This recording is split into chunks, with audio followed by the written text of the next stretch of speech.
Let's throw the ball all over the place, Dak, because that should lead to some great numbers. He's starting to connect at a high level with CeeDee Lamb. Dalton Schultz is playing well, and this is a matchup that I think you will have some success. The Vikings have allowed 3 of the last 4 opposing quarterbacks to score at least 21 fantasy points. Tua Tagovailoa and Kyler Murray going over 25 points against this Vikings defense. I think Dak running a little bit, saw 34 rushing yards and a touchdown 2 games ago against Chicago. So keep that momentum going, Dak. We'll be thrilled as fantasy managers, and I think it's going to be another big game. Has top 5 upside this week. For the second time in 3 weeks, you're not high enough on the start of the week, Jamie, because I think Dak Prescott has proven to us that, yeah, he's got that floor, and we were worried about this floor last week of him only, throwing 25 times. Well, what happens if the game becomes a shootout? Against the Packers, that's what happened. He had good numbers. Against Chicago, that's what ended up happening. He ran for the touchdown. That helped him get 3 scores.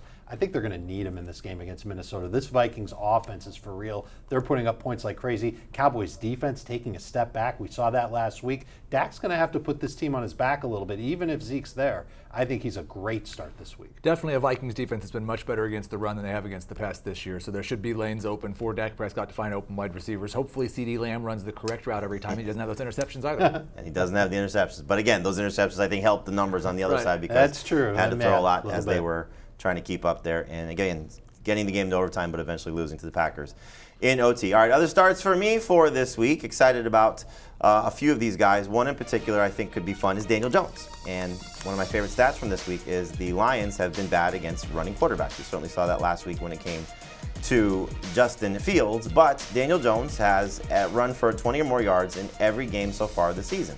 The Lions have allowed 5 quarterbacks to run for 20 or more yards this season. 4 of them have scored 20-plus fantasy points. The one that did not was Aaron Rodgers when he threw the 3 interceptions. So if Jones runs, based on the defense that he's facing, he should have one of his better fantasy days, a good low-end starting option for you, good replacement if you do not have some of the quarterbacks who are on a bye this week. You got the running backs in the same game between Montgomery and Patterson. Montgomery doesn't have Khalil Herbert anymore. Should be a good opportunity for him, maybe his best workload of the season.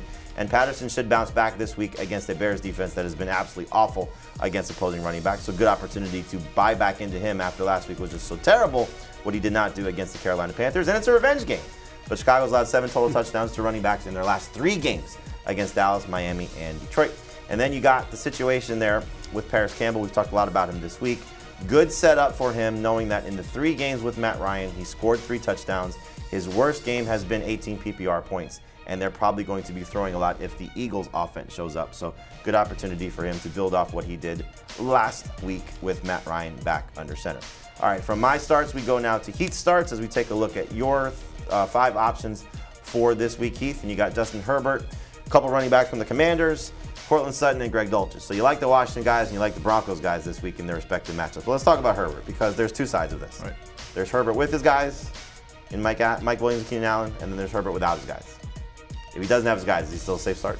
If he doesn't have his guys, he's not a safe start, but this week he's still absolutely a start. We know we saw him 2 weeks ago against the Falcons, and he wasn't very good without Mike Williams or Keenan Allen. This Chiefs defense has been even worse against quarterbacks than the Falcons, giving up 2.5 more fantasy points per game than the Falcons have. And that counts a 7-point performance from Malik Willis. Willis and Matt Ryan, the only 2 quarterbacks that haven't topped 20 points against this defense. If he gets both of his guys back, I'm too low on him at QB7. He'll be a top 5 quarterback this week. You agree?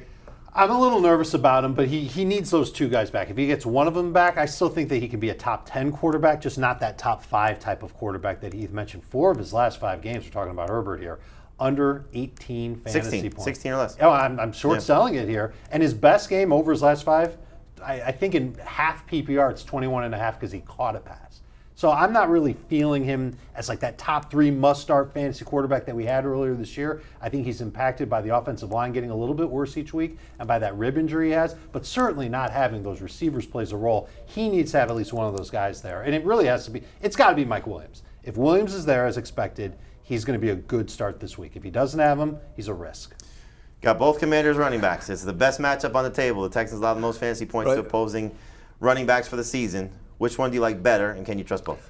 I like Antonio Gibson better in full PPR. I like Brian Robinson better in non-PPR. I think you look at what the Texans are going against running backs. Obviously, no one's given up more fantasy points to running backs than they have. 2 of their last 3 games, they've allowed multiple running backs to score double-digit fantasy points. Multiple times this year, they've given up more than 30 PPR fantasy points to running backs. And the Washington Commanders saw last week against the Eagles, a great defense, not a great run defense, man, if we can just control the ball, if we can just keep the other offense off the field, and they found a way to do it. I don't think Brian Robinson or Gibson will be particularly efficient as rushers. I think that they will maybe combine for 35 touches in this game, though.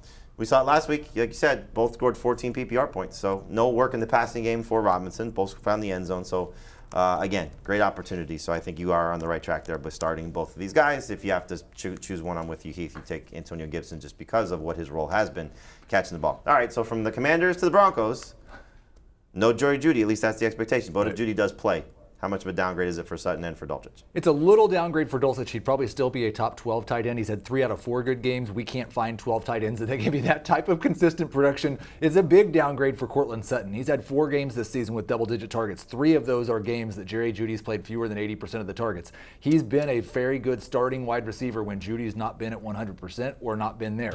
When Jeudy's been there and been the lead wide receiver, Sutton's been almost useless. Hopefully, we saw what we did in week 4 when he had a touchdown against the Raiders. He's due, and it could help Russell Wilson. Again, we'll talk about Wilson coming up a little bit when we get to the sit options. You see where we're going with that one. Dave, your starts for this week, you got Jimmy Garoppolo, Kadarius Toney, Jacoby Myers, Garrett Wilson, and Tyler Higbee. Let's talk about Jimmy G, because last week we liked him. He had been coming off a 4-game streak of 20 or more fantasy points. Yeah. And then he only scored 15, did not throw for a touchdown. First time all season he did not do that. How will he do responding this week against the Cardinals? He should have had 21 fantasy points, Jamie. Brandon Ayuk dropped a touchdown pass. That would have made it a streak of 5 straight games. The Cardinals have been bad against quarterbacks. 4 of the past 6 games, a quarterback has at least 24 fantasy points against Arizona. And while we've talked for weeks about how Arizona is great at taking away the deep pass, they are terrible on throws inside of 15 yards. Little dink and dunk passes. That's what Geno Smith did to them and made them pay. And Geno had a great game for fantasy. I think we can see Jimmy Garoppolo bounce back in this matchup in Mexico City, come through with another 20 to 22 point game as he's been doing lately. He scored at least 22 fantasy points in 4 meetings in a row against the Cardinals as well. Pretty so good. While he hasn't faced them this season, the track record certainly speaks for itself. You just got to wonder, though, if this run game gets going and they're going downhill with what McCaffrey and now Elijah Mitchell are doing, does he have to throw enough? And that's the question I think we're going to deal with every week with Jimmy Garoppolo. Can he get to enough volume and get that second touchdown? So that'll certainly be the key. All right, we talked about Kadarius Toney, but let's just put it in perspective again. How good can he be if there is nobody else? Well, just to say Marcus Valdez-Scantling. So the other 2 guys that have been dealing with injuries or got hurt last week, Juju suffering the concussion last week, Mecole Hardman did not play. So if it's just MVS. MVS playing, yes. No Mecole Hardman, no Juju Smith-Schuster, start Kadarius Toney. We're talking about a number 2 fantasy wide receiver. How did the Chiefs get away from this guy when he had 6 touches and he turned it into 90 yards and a touchdown? He's so slippery with the ball in his hands. He's tough to bring down. And this is a Chargers team. They're already below average in catch rate to receivers to begin with. They've missed 7 tackles against wide receivers in their past 3 games. Deebo Samuel broke out of a tackle last week. McCaffrey, he's not a wide receiver. He broke out of a tackle. They're struggling in this regard. And so this is the perfect guy to use against that Chargers defense. I'm going to be a little bit more nervous about using him if Mecole Hardman plays, because Hardman has had such a big role near the goal line over the last month. I like Toney as a boom-bust number 3 wide receiver, a high-end number 3 wide receiver in that situation where MVS is the only guy that's able to play. I do worry a little bit about elevating him too high because he did just have 5 targets. He only played 44% of the snaps. I don't know if he knows enough of the offense to play 80% of the snaps, 90% of the snaps this soon in his time in Kansas City. I think he'll still likely be a part-time player, even if it's just him and MVS as the healthy wide receivers. The thing, though, is, and I think this is where you're going with Hardman, is that Hardman wasn't having a high volume of targets. Right. Hardman wasn't necessarily relying on a significant amount of catches. It was the gadget plays, and that's kind of what you saw when Hardman was out, was the gadget plays, the stuff near the end zone, those type of things that they could get him the ball in space and just let him be productive. Hardman had a streak going of 13 PPR points in 3 games in a row prior to getting hurt 2 weeks ago and suffering the absence last week, not playing with the abdomen injury. All right, you got a matchup here, Dave, between the Patriots and the Jets, and you got 2 receivers in that game, Garrett Wilson, Jacoby Myers. Who do you like better? And how much can you trust both these guys? I think you've got to like Myers better than Garrett Wilson just because he's been safer, especially in PPR. And in non-PPR, I'll still take Myers ahead of Garrett Wilson. But I do think that you are going to see G-Dub be the top target getter for the New York Jets.